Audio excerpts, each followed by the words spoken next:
Welcome to The Explainer.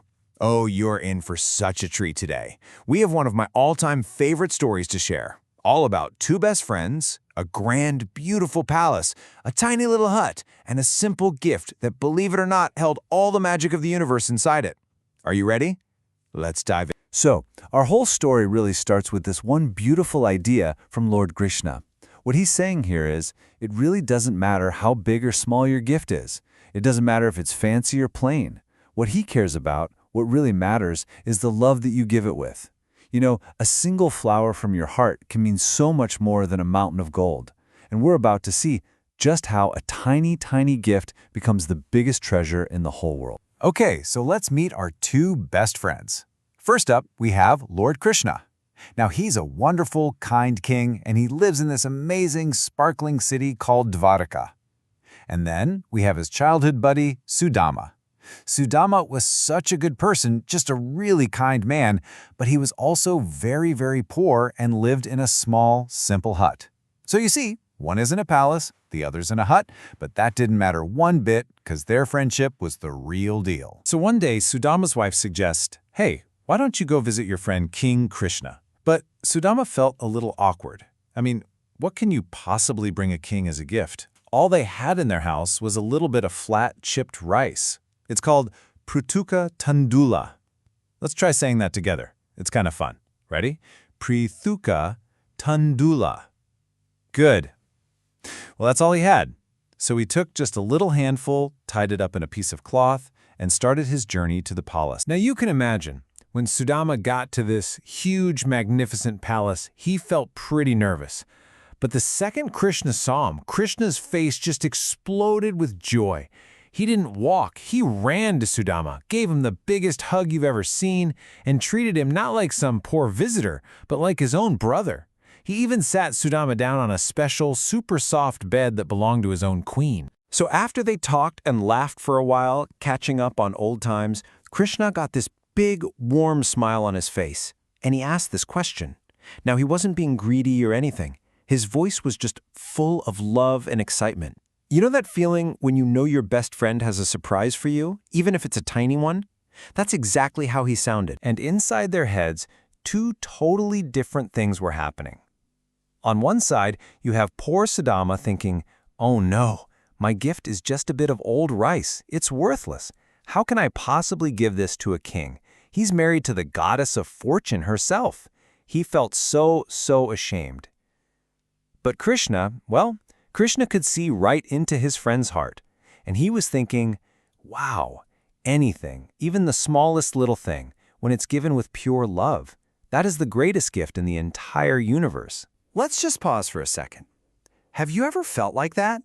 Maybe you drew a picture for your mom or dad, or made something for a friend, and then right when you were about to give it to them, you suddenly felt all shy, like, oh, maybe it's not good enough?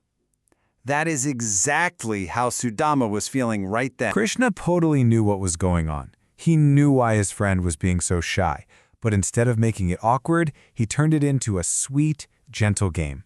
With a laugh, he kind of went, hey, what are you hiding over there? And he playfully reached out and found that little bundle of rice. He wasn't trying to expose a secret, he was trying to uncover a treasure. And this, my friends, this is where the story gets really magical.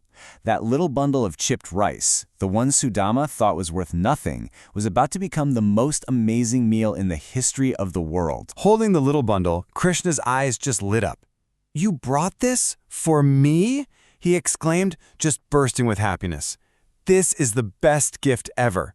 This little bit of rice, it's not just going to make me happy, it's going to please the entire universe.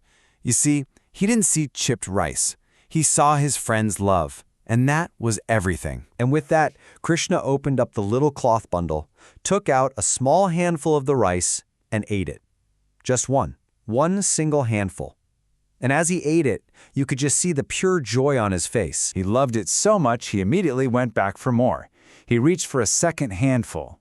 But just as he was about to eat it, his beautiful queen Rukmini, who was watching this whole time, she gently came over and put her hand on his, stopping him. Why would she do that? Well, she leaned in close and whispered to him. She said, my dear, you are the soul of the entire universe, And that one handful was so full of pure love, it is more than enough. It's enough to give your friend every treasure and all the happiness in this world and even in the next.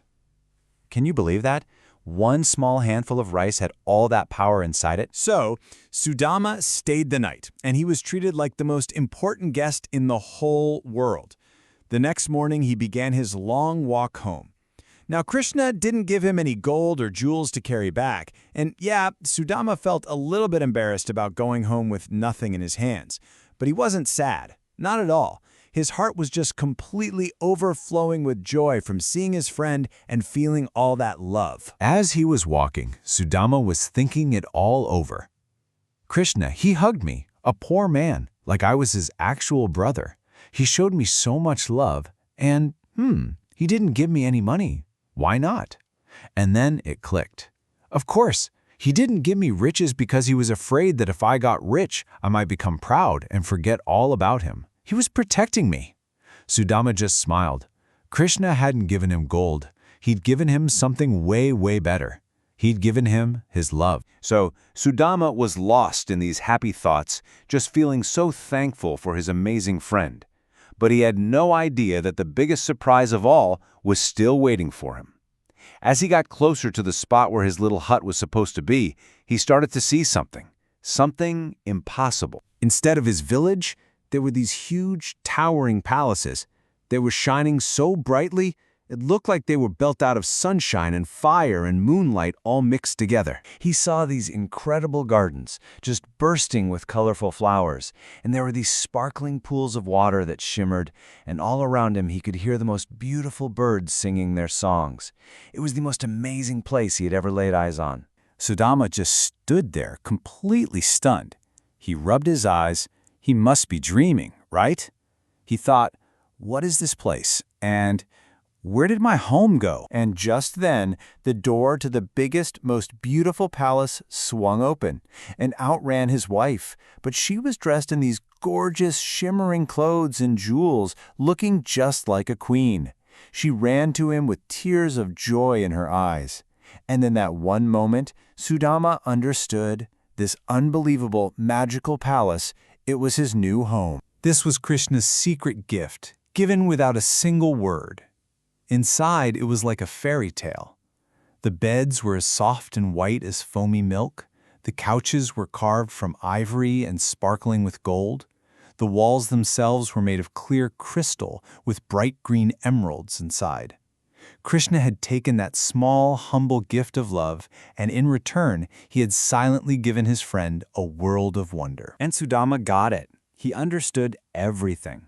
Krishna had given him all of this without saying anything, kind of like how a rain cloud gives water to all the plants without ever asking for a thank you. The palace was amazing, sure, but Sudama knew, deep in his heart, that the real treasure, the true treasure, was the friendship and the love he shared with Krishna. And so, Sudama and his wife lived in their incredible new home. But they never got greedy, they never became proud, they enjoyed all the beautiful things, but they saw them as a gift from their friend. Their hearts were always full of love for Krishna. And you know what Sudama prayed for? He didn't pray for more riches. He prayed that he could have Krishna's love and friendship forever, for life after life after life. That was the real wealth. And that really leaves us with one last thing to think about. This whole story shows us that the very best gifts, well, they don't have a price. It's not about what they cost. It's about how much love you put inside them. So just think for a second. What's a gift that can come from your heart? Maybe it's a drawing, or a hug, or helping someone out, or just saying a kind word.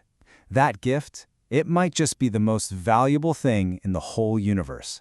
Thanks for joining us on The Explainer.